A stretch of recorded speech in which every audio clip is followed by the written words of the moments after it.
Bharat, India और हिंदुस्तान, ये तीन नाम जब लिए जाते हैं, हम सब के दिमाग में एक तस्वीर उपजती है। एक तस्वीर जो एक नक्शे, एक झंडे और कुछ प्रतीकों को मिलकर बनती है।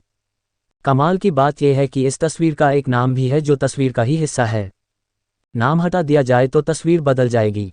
तर्क के लिए आप कह सकते हैं, पानी को आग कह दिया जाए तो पानी का नेचर नहीं बदलता, इसलिए नाम से क्या ही फर्क पड़ता है। लेकिन फर्क पड़ता है। आपको किसी और नाम से बुलाया जाए तो आपको वो नाम अपना नहीं लगेगा।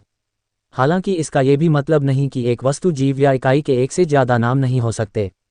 आप रमेश भी हो सकते हैं और चिंटू भी और सोना बेबी भी। तो इसी बात से अपन चलते हैं अपने इस सवाल पे कि क्या एक देश के एक से ज़्यादा नाम हो सकते हैं? क्या एक नाम दूसरे से ज़्यादा जरूरी होता है? इन्हीं सब सवालों की छाया में आज बात करेंगे इस देश के नामों की। जिस देश को हम इंडिया, भारत या हिंदुस्तान कहते हैं, समय और काल में उसे और कई नामों से जाना जाता रहा है। मसलन अशोक के शिलालेखों में जम्बूद्वीप नाम का जिक्र मिलता है। हिंदू धार्मिक ग्रंथों में भी जम्बूद्वीप का उल्लेख है।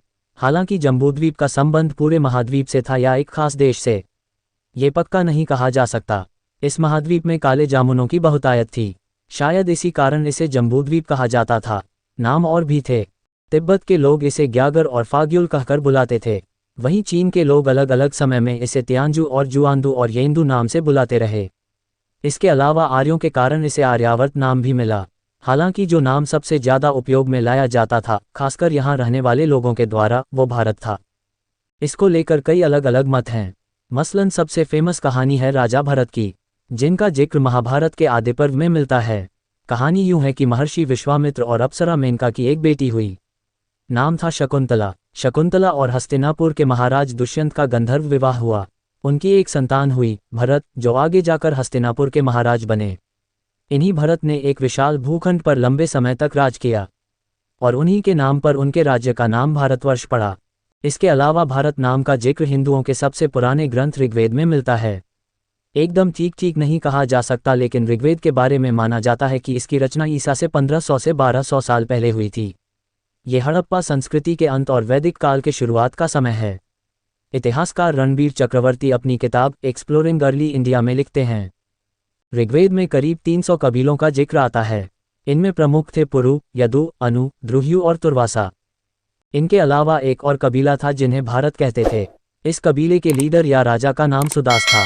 ऋग्वेद में एक लड़ाई का जिक्र है जिसे दाशराग्य युद्ध या 10 राजाओं का युद्ध इस नाम से जाना जाता है। इस लड़ाई का स्थान रावी नदी के किनारे था। युद्ध में एक तरफ राजा सुदास थे और दूसरी तरफ 10 कबीले। जीत राजा सुदास की हुई, जिसके बाद सिंधु नदी के आसपास एक बड़े भूभाग पर भारत कबीले का अधिकार हो गया। ये भी माना जाता है कि यही भारत कबीला आगे गंगा के तटों तक गया और इसमें कई सारे कबीलों का मिश्रण हो गया, जो आगे जाकर कुरु कहलाए। चूंकि भरतवंशी सबसे ज़्यादा ताकतवर थे, इसलिए उनका राज्य भारत कहलाया। समुद्र के उत्तर और हिमालय के दक्षिण में जो देश है, उसे भारत कहते हैं। इस श्लोक की खास बात यह है कि ये भारत नाम को एक सीमा से जोड़ता दिखाई देता है। दरअसल वैदिक काल यानी ईसा पूर्व 1500 से 1000 ईसा पूर्व में भारतीय महाद्वीप की सभ्यता सिंधु नदी के इर्द गिर्द सिमटी हुई थी। वैदिक काल के अंतिम दिनों में लोगों ने गंगा के तटों की ओर रुख किया। पुरातत्वविदों खुदाई में जो अवशेष मिले हैं, वो इस समय का बहुत सीमित ब्यौरा देते हैं। इसलिए इस काल में जिसे भारत कहा गया है, उस देश या इकाई का सीमा विस्तार कितना था, ये पता लगाना काफ़ी मुश्किल है। भारत के बाद अब बात बाकी दो नामों की, हिंदुस्तान और इंडिया। इन दोनों नामों का आपस में गहरा रिश्ता है, क्योंकि दोनों नामों के मूल में एक ही नाम है, सिंधु। सिंधु नदी का नाम है जिसके आसपास सभ्यता का विकास शुरू हुआ। सिंधु से ही हिंदू शब्द बना। कैसे? सिंधु, हिंदू और हिंदुस्तान। ईसा से कुछ 528 साल पहले ईरान, जिसे तब फारस कहा जाता था, वहाँ डेरियस नाम के राजा का शासन था। डेरियस के लिखे कुछ शिलालेखों में हिंदू शब्द का जिक्र है। इन शिलालेखों के अनुसार डेरियस ने अपना राज्य सिंधु की तलहटी तक फैला लिया था और इसी इलाके को वो हिंदू कहा करता था। दरअसल फारसी भाषा में स का उच्चारण नहीं होता था, इसलिए सिंधु बन गया हिंदू। ऐसे ही कुछ और शब्दों में भी अंतर आया, मसलन सप्ताह बन गया हफ्ता। बहरहाल पर्शिया में ही हिंदू के साथ स्थान जोड़कर उसे हिंदुस्तान बना दिया गया। कुछ उसी तरह जैसे तुर्कमेनिस्तान, उज्बेकिस्तान आदि देशों के नाम बने। लंबे समय तक हिंदू शब्द धार्मिक नहीं बल्कि भौगोलिक पहचान के लिए इस्तेमाल किया जाता रहा। आम मान्यता है कि उत्तर से आए मुस्लिम आक्रमणकारियों ने दूसरे धर्म के लोगों को हिंदुस्तानी कहना शुरू किया, लेकिन ये भी सच नहीं है। पहला तो जैसा बताया हिंदुस्तान ये नाम फारस से आया था, इस्लाम की स्थापना से बहुत पहले। दूसरा, जिन मुस्लिम राजाओं ने उत्तर भारत पर हमला किया वो यहाँ के दूसरे मुस्लिम शासकों के लिए हिंदुस्तानी शब्द का इस्तेमाल करते रहे।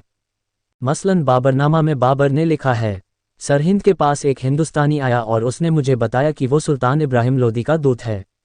ऐसे ही खानवा में जब बाबर और राणा सांगा की लड़ाई हुई, कई मुस्लिम सरदारों ने बाबर का साथ छोड़ दिया। इस पर बाबर ने लिखा, हैबत खान संभल चला गया है, हिंदुस्तानी साथ छोड़कर जा रहे हैं। मुगल काल में हिंदुस्तान नाम का प्रचलन काफ़ी बढ़ा, लेकिन बहुत उत्तर भारत के लिए इस शब्द का इस्तेमाल होता था, जबकि विंध्याचल के नीचे के इलाके को दक्कन कहकर पुकारते थे। ये बार कई मुगल दस्तावेजों में दिखाई देती है। फिर चाहे हो अकबर या औरंगजेब, सब खुद को हिंदुस्तान का बादशाह मानते थे, लेकिन साथ ही चाहते थे कि दक्कन भी पूरी तरह उनके कब्जे में आ जाए। हिंदुस्तान शब्द का एक और महत्व ये है कि हिंदू राष्ट्रवाद के प्रमुख विचारक विनायक दामोदर सावरकर भारत नाम के बजाय हिंदुस्तान को प्राथमिकता देते दिखाई देते हैं।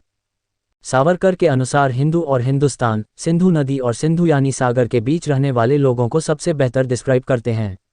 सावरकर कहते हैं, सिंधु नाम आर्यों ने दिया था, लेकिन हो सकता है स्थानीय कबीले इससे मिलता जुलता नाम इस्तेमाल करते हों। वीडियो पसंद आया है तो वीडियो को लाइक करके कमेंट बॉक्स में जय माता दी लिखकर चैनल को सब्सक्राइब करना मत भूलिएगा।